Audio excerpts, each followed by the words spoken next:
okuttibwa kwa Kyabazinga era nga wetwogera kati nga Kyabazinga Wabusoga amaze okutuuka mu kyaki. Embeera bwetyo bw'ogiraba, embeera bwetyo bweri, abantu bajjidde ddala mu bungi era ng'omulabaawo Kyabazinga aba atuuse mu kyaki wagenda okufunira obufumbo obutukuvu. Ise bantu ne maama ine bantu, embeera bwetyo bweri gwe mukwano gwange aliko naawe awuliriza. Tukulaga embeera nga bweri wano ku kyaki e Bugembe. Kyabazinga wagenda okuba nga agattibwa ne maama ine bantu, embeera bwetyo bweri olunaku olwaleero. Gwe mukwano gwange, gwe muganda wange aliko, tukulaga embeera bwetyo bweri. Kadde kasanyu, kadde ka mukwano eri baganda baffe abantu ab'enjawulo bamaze okuba nga batuuka. Laba namungi w'omuntu aliwo okubeerawo ng'omujulizi nga ine bantu afuna obufumbo obutukuvu ne ine ebipande, ebifaananyi eby'enjawulo bimaze okuba nga biyitibwa. Mukwano gwange, muganda wange, embeera bwetyo bweri. Mbeera ya ssanyu, buli omu musanyufu anti olunaku olwaleero olunaku olw'essanyu, olunaku olw'ekitiibwa, naddala eri ku sayidi y'abaganda baffe Abasoga, lunaku lwa ssanyu, lunaku lwa kitiibwa. Embeera bwetyo bweri baganda bange. Awo Kyabazinga aba ayingira mu kyaki. Ndowooza olaba kyaki bwe baagikoze bulungi nnyo. Ssanyu jjereere, ssanyu jjereere baganda baffe, ssanyu jjereere. Ate erudda eno abantu mwenna abazze tweyanzizza nnyo. Mwebale kujja kubaawo ng'abajulizi, mwebale kujja kubaawo ng'abajulizi nga Kyabazinga afuna obufumbo obutukuvu awamu ne maama Jovia Mutesi. Tubayozaayoza olunaku olwaleero, lunaku lwa ssanyu gye muli, ate era nga tubasaba Omukama abakulembere abateremu obwangu, bufumbo bubanguyire, mubutambule bulungi, buli kimu kibeere kirungi, buli kimu kibeere kya ssanyu. Omukama abakulembere anti buli kimu tukikwasa Katonda. Katonda y'asinga okumanya era Katonda ono eyabagasse okuba nga mufunye obufumbo obutukuvu abagattire ddala. Mbeera bwetyo bweri baganda baffe. Omukwano mungi, amaanyi mangi, munnasonyiwa aka intaneti keekwatamu naye nga yo embeera bweti bweri. Mbeera ya ssanyu, mbeera ya mukwano, teri agambayo, buli kimu kyawedde, buli kimu kiri fine. Tuli kulaba nga Kyabazinga atuuka nga olaba bamukuluggusa bamuteekateeka okuyingira kyaki. Ab'ebitiibwa baatuuse dda, ab'ebitiibwa, abagenyi ab'ebitiibwa nabo baatuuse dda. Olunaku lwaleero olunaku mulindwa. Twebaza mwenna abalina kye muwaddeyo okulaba ng'omukolo guno ogw'ekitiibwa gugenda mu maaso era nga gubeera successful. Tusiimye nnyo, tusiimidde ddala olunaku lwaleero.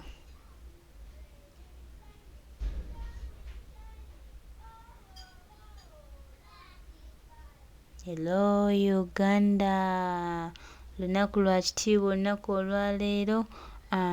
Kyabazinga waffe agenda kuba afuna obufumbo obutukuvu. Embeera bwetyo bweri baganda baffe, mikwano gyaffe. Mwebale nnyo, mwebalire ddala mwenna abazze okubaawo nga Kyabazinga afuna obufumbo obutukuvu. Mukolo gwa kitiibwa nnyo olunaku olwaleero. Laba abaana, bannange tweyanzizza nnyo. Mwebale nnyo, mwebalire ddala, mwebale kujja olunaku olwaleero. Essanyu tuliraba olunaku lwa kitiibwa. Abazaana ba Kyabazinga mwenna mwebale. Abasoga mwebale nnyo bannange. Omukolo abantu buli omu musanyufu, omukolo gwa ssanyu jjereere, omukolo ssanyu jjereere. Ndowooza ebigenda maaso namwe mubiraba baganda bange. Abantu abakulu bali kwaniriza ise bantu.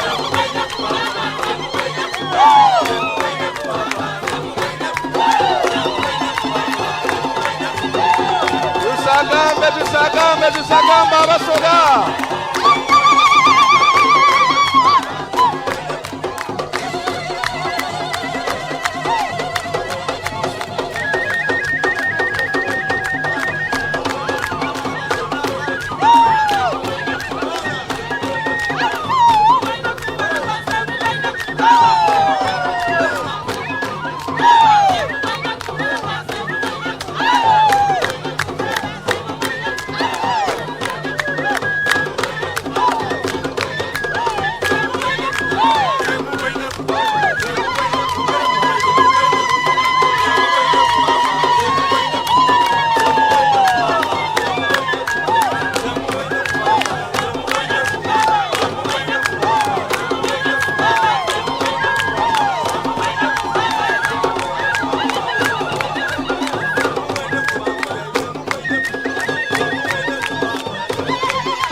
Hallelujah!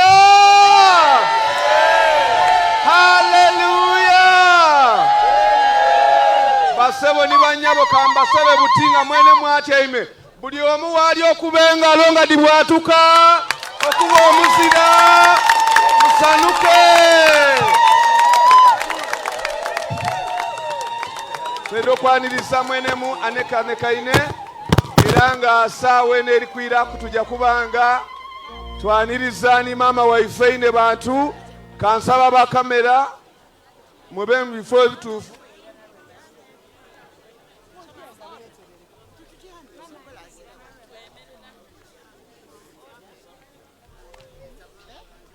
Ladies and gentlemen, I want to request everyone to become with. If you should sit, please take your seat. Camera crew, you know your positions. Please don't go beyond. This is the moment, and in a special way, Baba twendo kwaniriza mungeri y'endawulo olunaku mulindwa lutuuse. Kambasabe twongere engalo nga tudikubira Katonda kubanga akituukiriza. Zaburi y'ekikumi kuba nti tiirwa ife ayabaire Katonda. Yongera Katonda engalo ed'amaanyi. Ate twanirize mwene munengalo kabiri n'omuzira. Hallelujah. Basebo ni banyabo Baba nga ayongera okwikaikana kwaye erija kutuwa olwemba olwongera okumwaniriza omukolo guno agube mu bulungi ng'ategeera nga yanirizibwa ate ng'ekitiibwa kya Katonda kiri wano. Kwaya mutuwa olwemba Baba ayongere okutereera n'okubugana mu ntebe.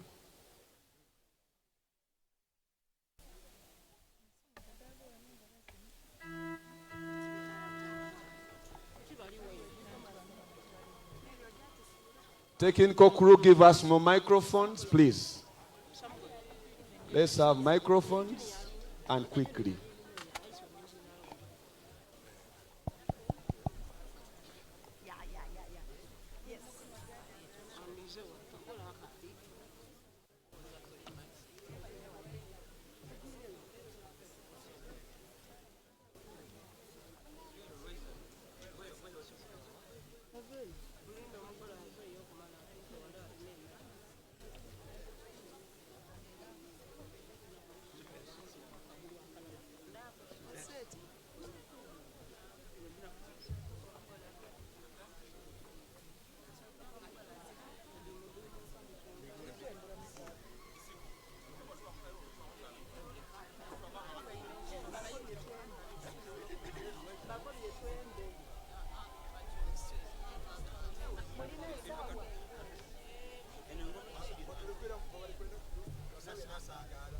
Basebo ni banyabo kwaye erija kuwa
Yes, ladies and gentlemen, we are still continuing.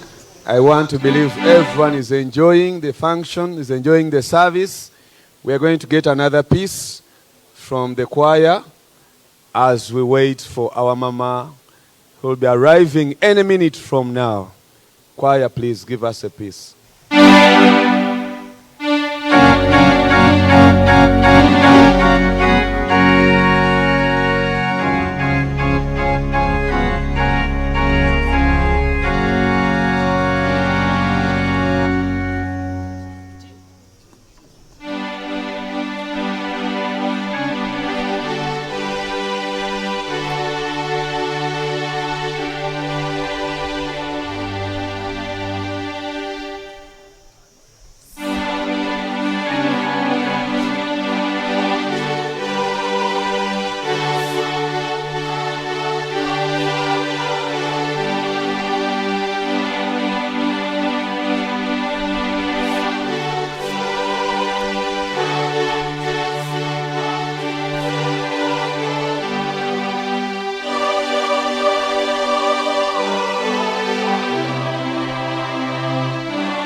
Nongera kuba gumena kuba izamani abantu abakulu bangi bakatuuka era baida kubanga babandula aye mwikirize nongere okubisawo akalango kano kubanga kali kutukanga kweno nti abendo kuba amasimu amampi n'amawanvu mutente yenene kumukono omugoda yetwide okujja talonza places of convenience are on the left of that big tent.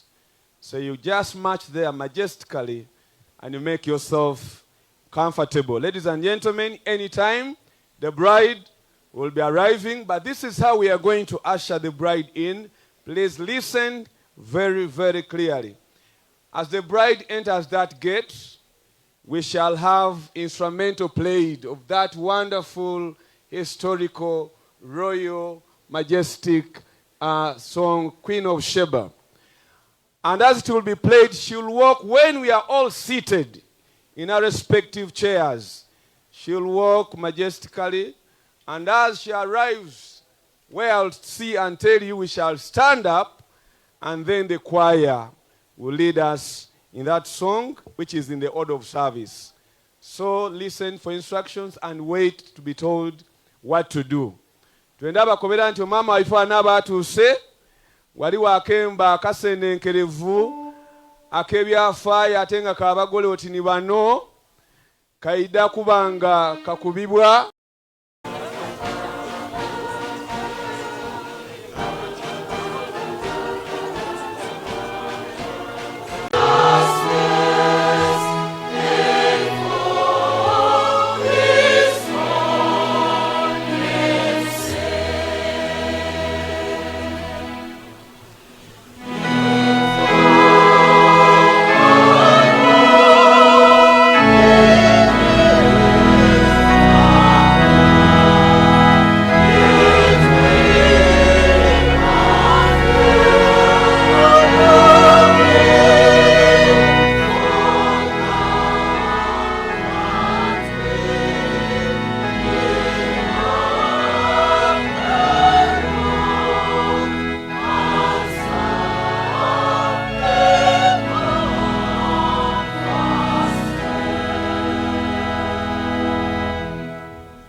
nina emmotoka gye nnengera eringa yeemuleese. Nina emmotoka gye nnengera alabika mu seconds ntono nnyo ajja kuba nga ayingidde wano munda mu weema we bagenda okugattibwa. Omuntu eyeebuuza lwaki mu weema twakutegeezezzaako. Embeera bwetyo bweri motoka eyo gy'olabikirira mwe muli Inebantu omukwano gw'abangi Jovia Motors amaze okuba nga atuuka naye wano ku kyaki ewagenda okuba okugattibwa mu butongole. Baganda bange, mikwano gyange, embeera bwetyo bweri. Olunaku mulindwa, olunaku olwaleero Kyabazinga Abasoga agenda kuba afuna obutukuvu ne maama Inebantu Owabusoga era nga embeera bwetyo bweri. Mukwano gwange, mukwano mbeera ya ssanyu, mbeera ya kujjagaliza, kwegamba buli kimu kiri maliraadi sanda. Tweyanza nnyo baganda baffe Abasoga, mwebali kwagala Bwakabaka bwa Kyabazinga, mwebali nnyo, mwebali ddala. Omukwano mungi olunaku olwaleero, omukwano mungi, essanyu lingi nnyo ddala. Eyo convoy ya Inebantu etuusira omugole omukyala. Baganda bange, mikwano gyange, embeera bwetyo bweri. Beebo ezimu ku mperekeze eza Inebantu olunaku olwaleero. Zijja kubeera mu byafaayo nti nze nali mperekeze ku mukolo gwa Kyabazinga mwaka 2023. Baganda bange, omwanattu aba atuuse, konvoyi gy'olaba ya mwanattu. Baganda bange Abasoga balaze Kyabazinga omukwano banange, nnyabo. Omukwano mungi nnyo, embeera bwetyo bweri. Muyogayoge baganda baffe, muyogayoge mikwano gyaffe olw'okutuuka ku lunaku luno olwaleero. Muyogayoge bantu baffe, muyogayoge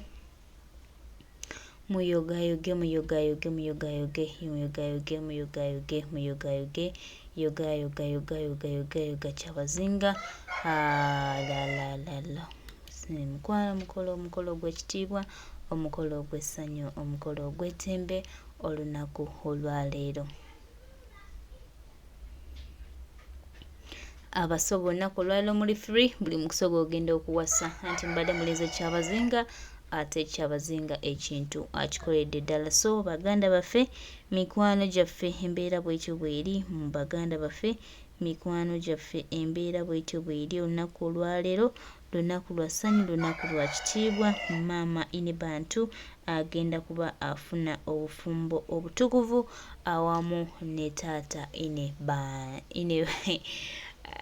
ebigambo biganye naye nga byeyo. Embeera bwetyo bweri. Omukolo gwa ssanyu, omukolo gwa kitiibwa era ndowooza obalaba oba mperekezezza okuba nga zivaayo zigenda okwolekera church. Emperekeze zitandise okuba nga zivaayo zigenda okwolekera church, emperekeze ez'ekitiibwa. Tusanyuse nnyo, tusanyukidde ddala okubalaba ku bantu baffe. Embeera bwetyo bweri. Abaana balabye olunaku olwaleero, lunaku lwa ssanyu nnyo, lunaku lwa kitiibwa. Ani agambayo? Tewali agambayo. Baganda baffe, mikwano gyaffe, embeera bwetyo bweri. Mwebali nnyo, mwebalire ddala kubeera smart, mwebali nnyo, mwebalire ddala. Halo, maama laba omwanattu.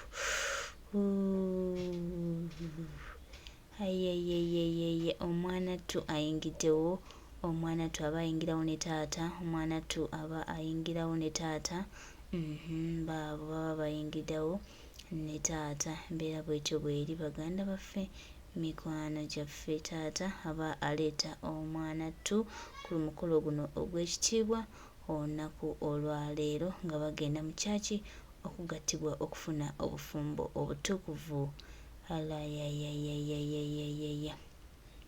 Mukolo gwa ssanyu, mukolo gwa kitiibwa, olunaku olwaleero.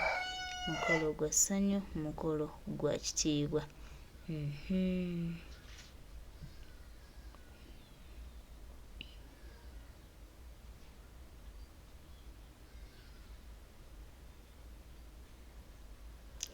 omukolo ogw'essanyu, omukolo ogw'ekitiibwa lwa nnaku olwaleero. Baganda baffe, mikwano gyaffe, lunaku lwa ssanyu, lunaku lwa kitiibwa nnyo. Lunaku lwa leero Jovia Mutesi aba ateetebwa mu kyaki. Ndowooza omulaba taata musanyufu kwegamba buli omu ali happy nnyo nnyini ddala. Olunaku olwaleero lunaku lwa kitiibwa, lunaku lwa ssanyu. Congratulations the Kyabazinga Obusoga awamu ne maama Inebantu Jovia Mutesi, tubayozaayoza okutuuka ku lunaku lwammwe luno olw'ekitiibwa. Congratulations, congratulations, congratulations. Lunaku olwaleero lunaku lwa ssanyu, lunaku lwa kitiibwa, lunaku lwa ssanyu, lunaku lwa kitiibwa nnyo mu Buganda baffe. Oyo maama Inebantu aba ayingizibwawo mu kyaki ng'era atuusibwa. Ndowooza embeera bwetyo bw'eri, mbeera nga bw'ogiraba y'embeera bwetyo bw'eri baganda baffe, mikwano gyaffe.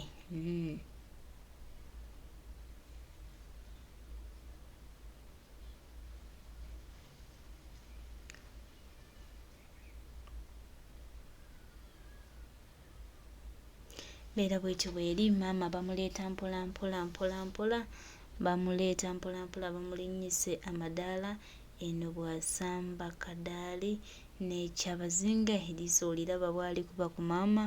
Y'embeera bwetyo bw'eri baganda baffe, mikwano gyaffe. Tuli ku mukolo ogw'okugattibwa kwa Kyabazinga awamu ne maama Inebantu. Ndowooza obalaba beebo awo nga batuuse, teri agambayo. Mukolo gwa ssanyu, mukolo gwa kitiibwa.